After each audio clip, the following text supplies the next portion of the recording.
Hey guys, thank you so much and welcome to the Game Your Future podcast, all about helping gamers realize their full potential. I'm Daniel and I am joined by a very special guest today. This is Peter de Jager, or de Jager, who is the Y2K guy. So if you've heard anything of the whole turn of the century and all the computing, all the fun stuff that had to be had, this is the guy. This is the guy that helped, lead the whole thing. Spoke in 45 different countries, all talking about it and helping get us over the line for that Y2K thing. And has used what I didn't know, used video games as kind of the knowledge and the teaching tool to help him. And we're going to dive into that because that's what this podcast is all about. So, Peter, thank you so much and welcome. How are you? I'm very good, thank you. Thanks for having me on, Daniel. Absolutely. So, for those that know about the Y2K issue, great. But now that we're in, as of recording 2025, and having kind of, I'll say for my audience, maybe a little bit of a younger audience. So, what is kind of like maybe the 2 minute version of like what Y2K was for those that don't even know? Y2K was a computer problem, and it revolved around how we stored dates. In other words, it's ancient history.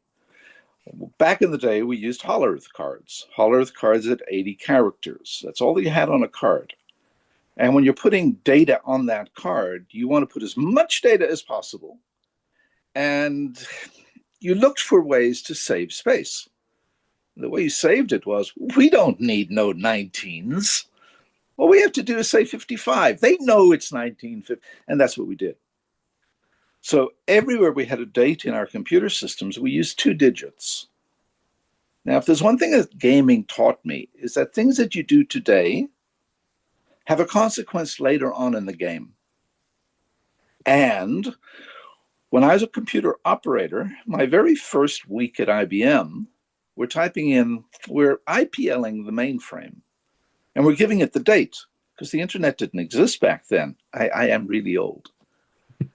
And it didn't exist. So we had to tell it what the date was. So we would type in, what year is it? Well, it's 1979. But we didn't do the 19. We just typed in 79.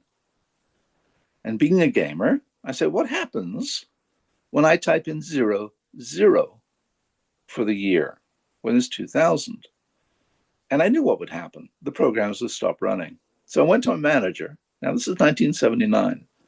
Wow. I go to my manager and I say, we have a problem. What problem? The computers out there won't work in the year 2000. And he looks at me and says, do you know what year it is? I said, yeah, it's 1979. You're not worried. You're worried about a problem that isn't going to happen for 21 years? Get out of my office. And that was the beginning of my involvement with Y2K. It was a problem. Anybody who used computers, mainframe computers, business computers, corporate computers, knew that when you got to 00, there would be an issue. But no one was doing anything because it was going to be someone else's problem down the line. And that wasn't good enough for me. So that's why I got involved. Gotcha. And I feel like that's an unfortunate situation, I think, with especially like corporate America or just big companies in general, is that there's a lot more short-sightedness in that regard. It's all about making the quarter, right? Yeah, how do we get enough sales for the quarter? I came from a Fortune 500 company background, and that was 100% the focus. It was, well, we could do this quarter. I'm like, well, that's going to hurt us for the year. And they're like, well, we don't care. We have to make the quarter. Right. So to look at a problem 20 years down the line, I mean, to me, coming from that background, makes perfect sense why the upper management wouldn't even touch it. They wouldn't even look at it, The but it other was still a thing problem. that factors into all of this is that there is no single person in any organization that understands entirely what their computer systems are doing. We understand pieces of it, but we don't understand the whole thing.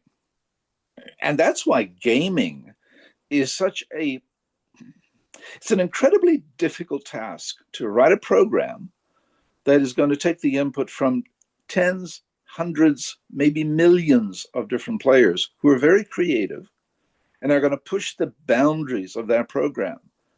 And modern gamers, we complain a lot about bugs in our systems. And I look at them and I say, you have no clue how many miracles they achieved to get you to that one bug. And Mhm. you're messing, you're getting upset because someone's gear looks yellow rather than red, you know. So yeah, there's definitely some minors. So tell us about kind of the history of yourself with gaming, right? So where did you start? What was your kind of passion, and what kind of genres games did you enjoy through the years? Put it this way, as I've said already, I'm old. I started gaming before computers existed. I started with chess and the Japanese game of Go Mhm. and something called Sprouts, Sure. checkers. I mean, there's all types of games that you start with, before computers arrived. Yep. And even then, there was something really interesting. I am a gamer. I think like a gamer. And the way you learn a game is first, you learn the rules. You just figure out how the pieces move around. That's your first step in learning. Then you try and figure out, okay, how do I use those different moves to accomplish something that I want to accomplish?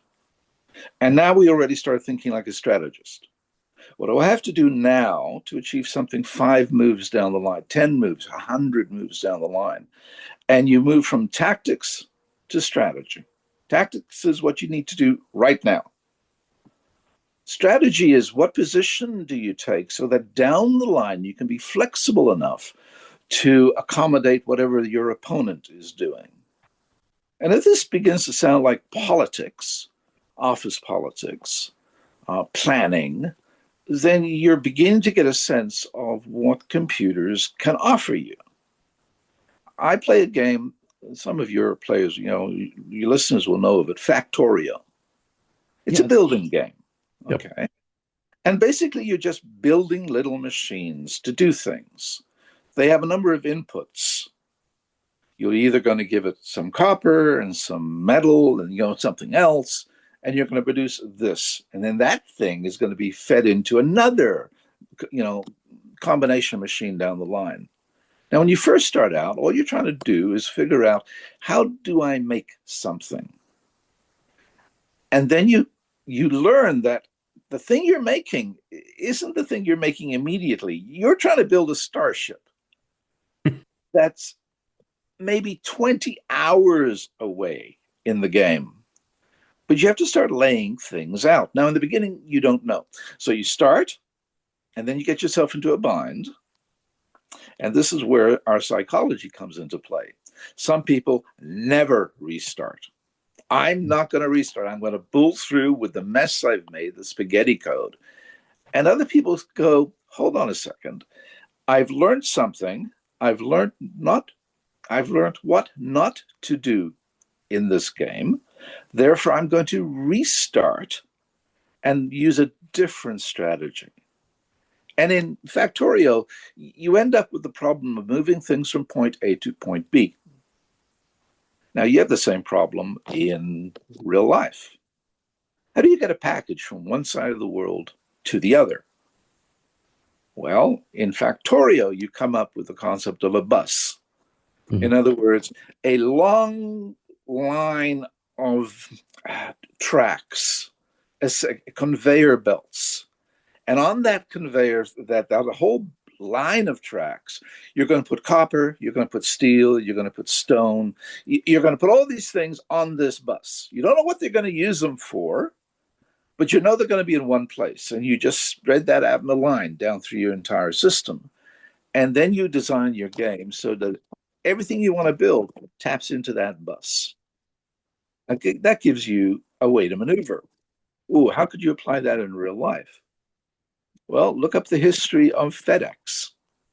FedEx had a problem. How do you get packages from one town or city in the world to another town or city in the world as effectively as possible? And they came up with a solution: send it all to Atlanta. Send every package in the world to Atlanta. And then every package is picked up in Atlanta and sent everywhere in the world. Atlanta is FedEx's bus from Factorio. Send it to one place. And this is what we can learn from GURPS. Now, understand, games aren't going to teach you. I mean, they're not designed to teach you. They are designed to entertain you Yep. and therefore take your money. They want to make it Yep. as they want to make it as entertaining as possible and as addictive as possible. We'll get back to that in a sec. Yep. And that's their goal. Their goal isn't to teach you. But if you're smart and if you're paying attention to what you're doing, and you can draw the similarities between what you're doing in the game to what you need to do in real life, then things can get very, very interesting. I love playing a new game just to learn the rules. Once I know Yeah. how to play it, I can put it back on the shelf. I don't have to finish it. I'm not compelled to finish any game in history. I talked about the addictive part. Yep. What can you learn from games? Well, Civilization nailed that.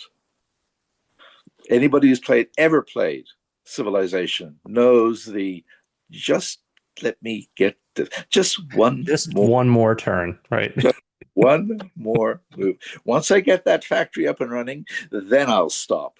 Yep. And it doesn't work like that. Now, what they did was they tapped into human psychology.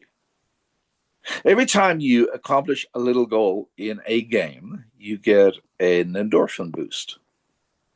In your brain, it pumps you with drugs.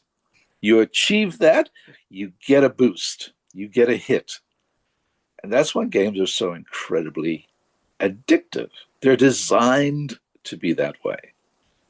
How do you use that in real life? Well, it's a reward system.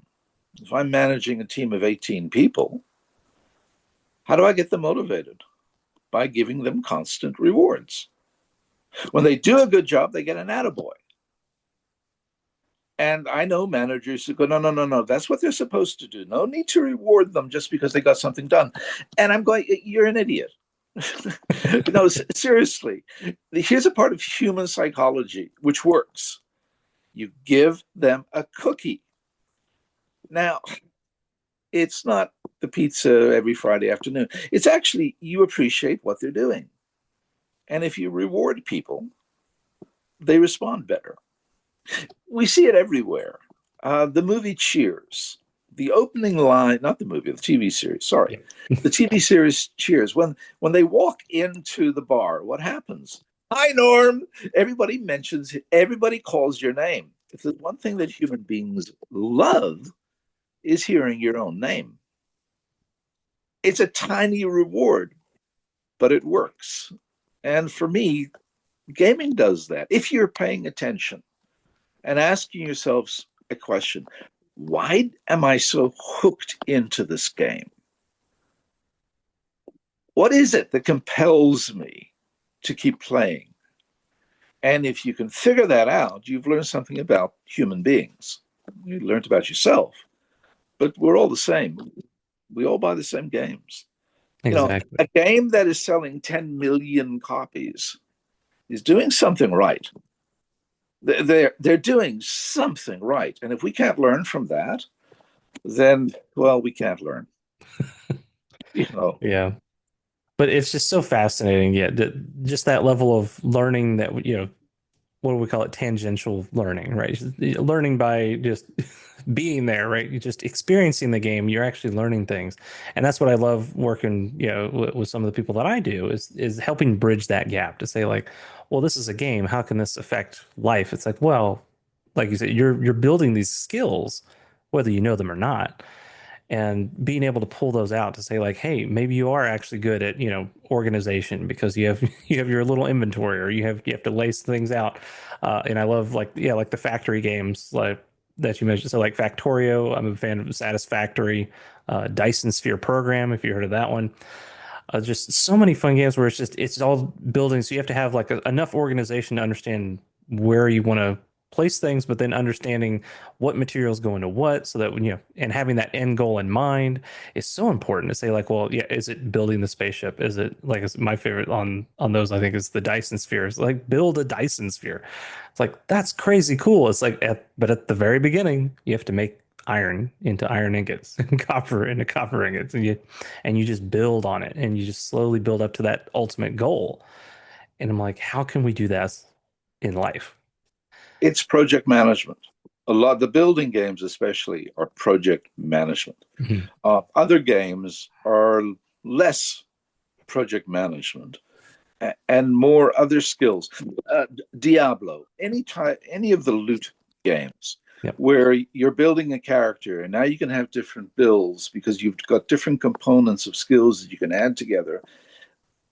What those folks are doing is they're optimizing a task.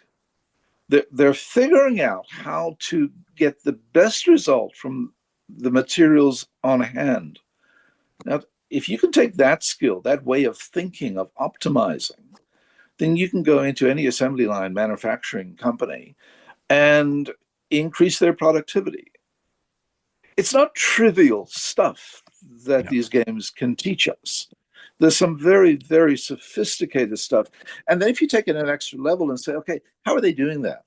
In other words, how are they building the game that does all this for me? Then you learn a whole bunch of other stuff. Programmers who are gamers, I think, can make some of the best gamers out there because they know how Mm. the game works. Yep. They know what the programmer was trying to do, the developer, and that brings an extra aspect to it as well. I completely agree, and that's what I love about like playing different in new games is because I've definitely pushed the boundary of many a game, and to the point of like trying to break it just to see where all the what levers I have, what I can do with it. But a lot of the times, as first starting out, I like to follow kind of the where you kind of see the designers kind of wanted you to go because they're great gamers too. So I'm like, they're gonna craft a cool experience for me if I actually follow what I think they want me to do. And then once I get kind of towards the end of that, it's like, okay, now let's see if I could go break everything and do all this stuff. But just following along with it, because yes, I think I completely agree. I think the programmers that are gamers, they know what makes it fun, and they're going to put those kind of things in there to make this fun experience. So you don't have to go off the rails immediately. If you're learning how to play chess, one of the things you have to do is you have to pick up chess books so that you can go through the old masters games. In other words, how does a professional play this game? And then you play along with them. It's not because you want to copy their moves. It's what you want to understand the concepts they're using. And once you can do that, once you've broken it down to concepts, then you can bring it to work. Then you can bring it to your day-to-day job or your day-to-day activities. If you're a volunteer in an organization, you're going to run into office politics. Well, that's just people interaction. How do people respond to different things? Uh, you can get some insight to that from games, but it's more about if I do this, what happens? That whole mentality of keeping track of what you did and how did people respond? When you're working with people, it's much more difficult. Yeah. But if you chastise your people in front of others, what response did you get? Should you do that again? Well, maybe not. Uh, but you got to be paying attention. You have to be paying attention to both the game and real life to figure out what's going on. It isn't going to spoon feed it to you.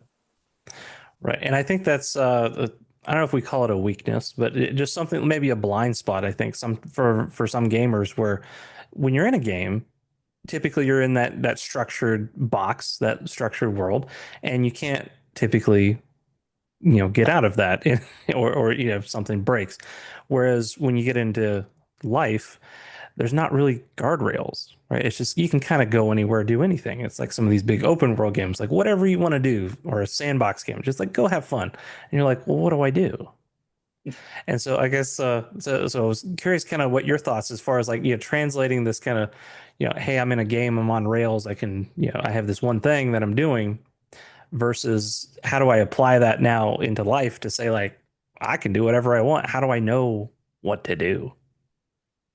Well, games are always, even the open world games, are very, very constrained. I mean, when I was playing the old wizardry games, See how old I am? When I'm playing the old wizardry games, you could only do certain things. It wasn't like real life tabletop D&D. With a good dungeon master, you can say something like, "Well, I'm going to take the piano wire out of that piano over there, and I'm going to make this device, and I'm going to use it." That's great in real life. You can do that, and a good dungeon master will let you do that. But a rigid game won't even come close to letting you do anything you'd really like to do. One of the challenges in real life is learning what you can do. And it's not until you get into the mindset of asking that all the time, what could I do differently, that you're going to get it. An example. When I first started out as a project manager, my first management job, but I had to manage a project with my staff. A very demanding project. I had 3 people. I was given 3 months to get it done. We worked hard. We put in the extra hours, but we just couldn't get it done in time. So it was late. My first failure as a project manager. So I go to my boss and I explain what happened and why we were late. And then he asked me the most peculiar question I'd ever been asked. He said, "Why didn't you hire any more people?" Mm. And my response was, "I didn't know I could do that." And that was the best lesson I ever learned, is what can you do? And we make assumptions about what we can and cannot do. And we do this in gaming all the time. And this is where you can learn that lesson. I didn't know you could put that on top of the pedestal and have it sink down. I thought I had to stand on the pedestal, and and I didn't know there was anything behind that waterfall. I really didn't. And in gaming, it teaches you, the one thing it does teach you in all aspects is never make assumptions. You got to test everything out. Yep. Well, folks, that's real life. And we make the same mistake. So it's not that necessarily that games set out to teach you this lesson, but they can't help not teach it to you. You're exploring a new world, just like you are in real life. I've reached level 70. I don't know what level you've reached. I've learned a lot of things over 70 levels. And one of the things I've learned, and it's not just a cliche or a phrase or an epigraph, don't make assumptions. How do you know until you try? And if there's one thing that games do teach us is, until you try to stick that in that box, you do not know what the outcome is going to be. The same thing is true in real life. So you just got to try things, right? It's just simply taking the action. And from everything I've learned, also just from like the personal development, the growth kind of space and mindset and everything around that, one of the best cure-alls that I've heard is just take action. Just do something. Because so many of us get stuck in our head about, like having those assumptions. Well, I can't do that. I can't do that. But what if you could? And it's like, well, and then you go down a rabbit hole. Well, this could happen. This could happen. But it's like, but you don't know until you try. There's another aspect to all of that as well. Mm. When you're playing a game, what do we do these days? If you get stuck in a game, what do we do? Well, we go onto one of the websites, into one of the forums, and see if anybody else has solved it and what they can do. Now, some purists, some of your listeners will be going, "That's cheating. You're supposed to do it on your own." You sound like my grade 6 teacher. Teachers made one mistake. You have to solve it on your own. You're not allowed to speak with your classmates. You're not allowed to have an open book exam. Well, in real life, you are. And in games, you are. You're allowed to seek help. Newsflash, in real life, in the corporate world, you'd better be asking for help. Otherwise, you're not going to succeed. You can't do it on your own. There's too much to learn. Yeah. So just like in gaming, seek help when you need it. You're not cheating. You don't cheat in real life when you get an answer from your neighbor. You simply don't. You don't cheat in real life when you get your neighbor next door who knows something about plumbing to come in and fix your pipes. You're not cheating. You're drawing on the available resources, and you're allowed to do that. Yes, I completely agree that I think part of that, yeah, it makes sense that kind of growing up in, the schooling system where it's like you can't, and then I'm old enough too to remember it's like, oh yeah, you can't have your calculator for the math test or anything. It's like, oh, you got to do it all in your head. It's like as soon as I started working, I'm like, I have a computer. It does everything. Like I don't have to think about math ever again. Like, yes, it's Well, okay yeah, to do it quickly, I guess, in your head, but like you don't have to. there are other ways and there are other tools. I mean, you'll notice behind me that there's books all over the place. I Mhm. get 6,000 books at home. One of the things that gaming taught me is you got to read the manual. You have to read the manual. Now, I know, I am old. There are no more manuals, Peter. Get real. But the But back in the original, like day, Nintendo, like that was a big thing, right? Because there wasn't enough space, there wasn't enough memory on the Nintendo cartridges to put like tutorial or instruction in the game. The right? tutorial was the handbook. Like you had to read the instruction manual to know what to do. And the games today, while they don't have manuals, they do have mouse overs.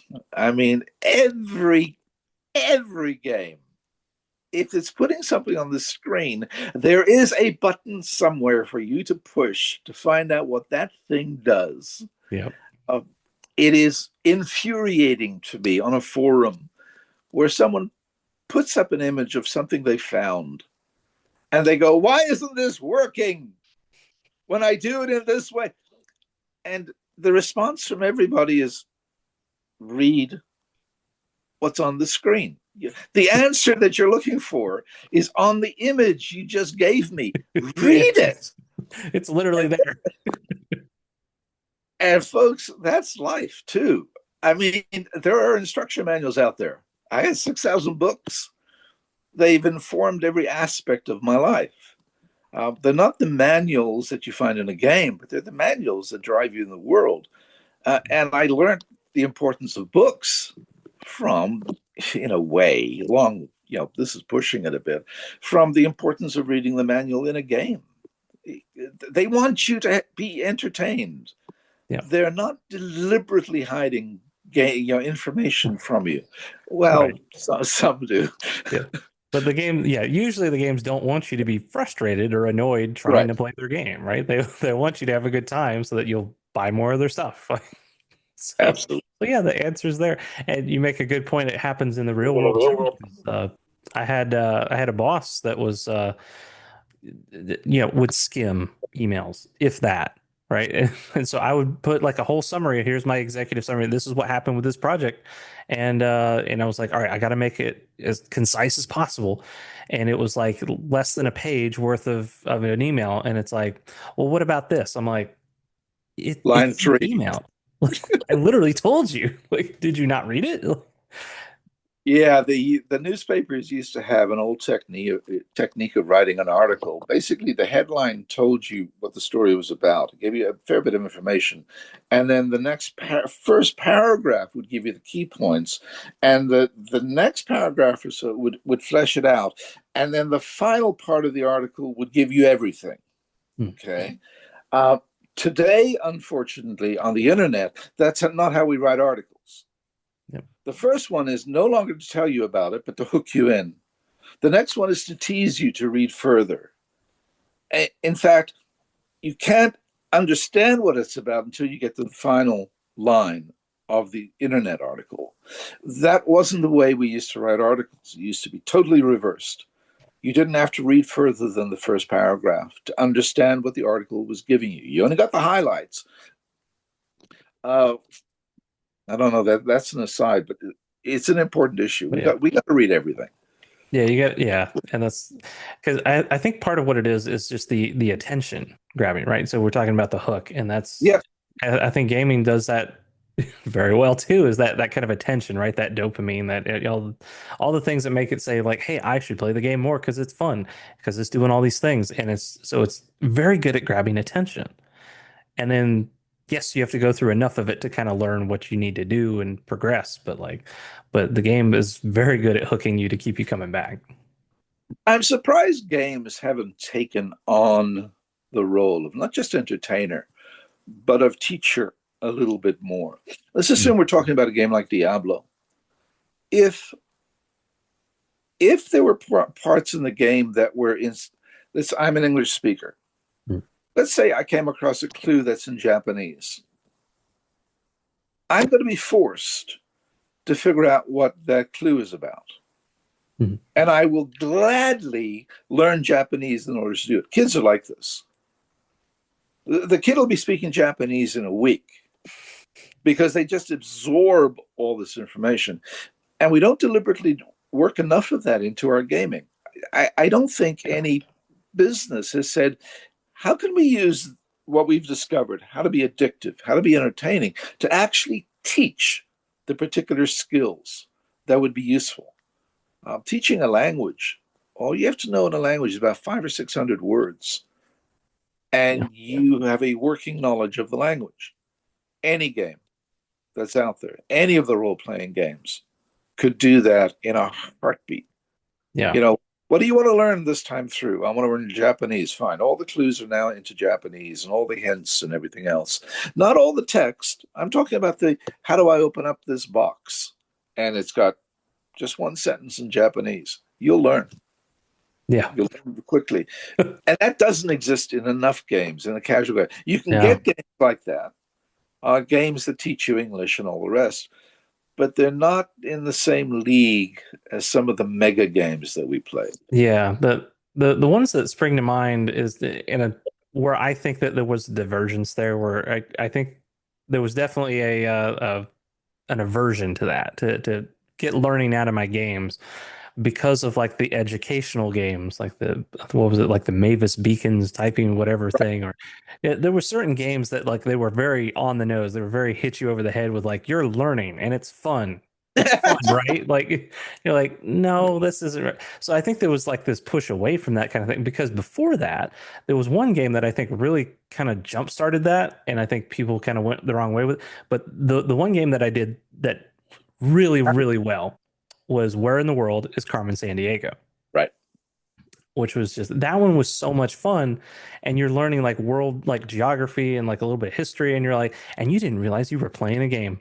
Like you didn't realize you were learning, and you're like, what in the world? And so like that just caught wildfire. And then people, I think, kind of tried to shove it into this educational thing, and that's what kind of didn't work that way. But Yeah, but I it could be subversive. It doesn't have to be in your face. It can just Right. be And I think that's where casual. Carmen Sandiego succeeded so well because it was like, Right. no, you're trying to catch criminals, and it's just like you just happen to be learning, right? Like it is very subversive in that way. So I think you're if we can get to that sentiment, that kind of mindset when we're making our games now, that's absolutely something we could do.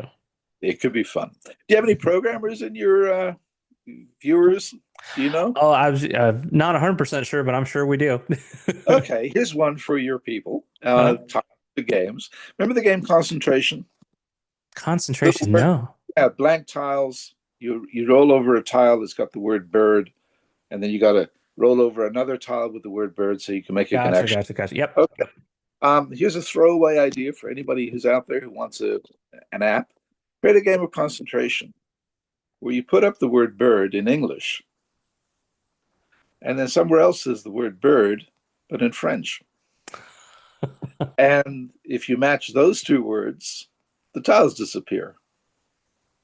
Now, when you've got that set up a downloadable content, a DLC for German, Spanish, French, and you can play French against German or German against English, and I'll have them all on the board. And now there's a learning, and for some kids, they would just glom onto it. They'd love it. Hmm. And this is that would be marketed as educational, but I know a lot of kids would love it. Yeah. Look, gaming stretches the mind, challenges you to learn new things. And one of the things it challenges you to learn, it presents it to you, but it's up to you if you want to make the connection. What am I doing in this game that is similar to what's happening in real life? And if I can make the connection, then this game has now more value for me. And my life gets a little bit better because I'm drawing info from other sources. I love gaming. Well, And I yes. love learning the rules. I have a copy of Tobruk, an old Avalon Hill game, incredibly detailed and complex. It's the old uh, board games with little pieces of paper and move your troops around. I've never played it. I've read the manual a dozen times. I know the rules inside out, but I've never played the game. Oh, that's fun. That's just yeah, I get it though. Like yeah, just understanding kind of the framework and how it all works and how yeah, like sometimes like that's And enough. what can you learn from it? Yeah. What can you learn from how it works? And then there's the meta level. What can I learn about the developer's mind when they put this thing together? What were they trying to communicate? Some war games, an example, communicate that the most important thing on the battlefield is morale, Mm. and they work morale into it. Civilization games, what's the most important thing they try to communicate? Educating your people in a civilization game is the most powerful thing that you can do. Uh, in any space, all the 4X games. What's the most important thing you can do there? Research. Research is always the thing that you spend your money on to learn more things, to be able to do new things. All of those, all three of the examples I just gave, have examples in the real world. You want to build society, educate your people. You want to be more profitable, more research. And it ties over. Some of them are deliberate, some of them are by accident. Yeah. Oh, so good. This and there's so much more we could unpack with just how much video games can teach us, but just want to be respectful of time and so for this particular episode as we kind of wind down, if we had to distill everything that we talked about here, what would be kind of like the one thing that you want people to remember or take away from this conversation as far as like how video games teach us? What would be Well, kind of the one thing? games are a simulation of human activities. Okay. And it gives us goals, and we have to do things to achieve those goals. They're not pulling that out of thin air. They're looking at the real world and saying, how does the real world work? How can we turn the real world into a game? Learning from games is realizing that they've done that they've made a comparison between the real world and what they want to present to us. Now, in doing that, they've made the real world even more entertaining. Now, if we can do the reverse engineering and go, okay, what have I learned from this game that I could to apply back to the real world? Then it's almost like we're finding secrets. No, it was there. It was intended. It was deliberate. It was intentional. And now we're doing as the player is making the connection. Before you go, one thing: if anybody's interested in the Y2K stuff, there is a podcast. I put about 20 episodes together about what the journey was like, Y2K and autobiography. Just Google it and you'll find it. And it'll give you some more thinking. I don't think I mentioned games in it, but I did mention how the communication in Y2K shifted deliberately. In the beginning, we were just talking to managers. And then it was programmers who we spoke to. And then it was senior management. And finally, lawyers. Mm. And each step was we had to communicate something differently. So we need to speak to a different part of society in order to achieve our goals. That's straight out of some games. Where are you spending your efforts? Who are you communicating to in Stellaris? Are you working with the engineers or are you working with these people right now? And if you can figure out the connections between our games and the real world, then we can use what we learn in our games back in the real world to our benefit. That's great. That's perfect. And we'll definitely have the links for people down in the description if you want to check out the Y2K podcast with Peter, because that's fantastic. I would love to learn more about that myself. And gosh, so much good stuff, Peter. Thank you so much for being here. And I do have one final question before you go that I ask all of my guests, which is, of course, what is your favorite video game? I have to admit, it's Factorio. I've spent 4,000 hours on that game. Wow.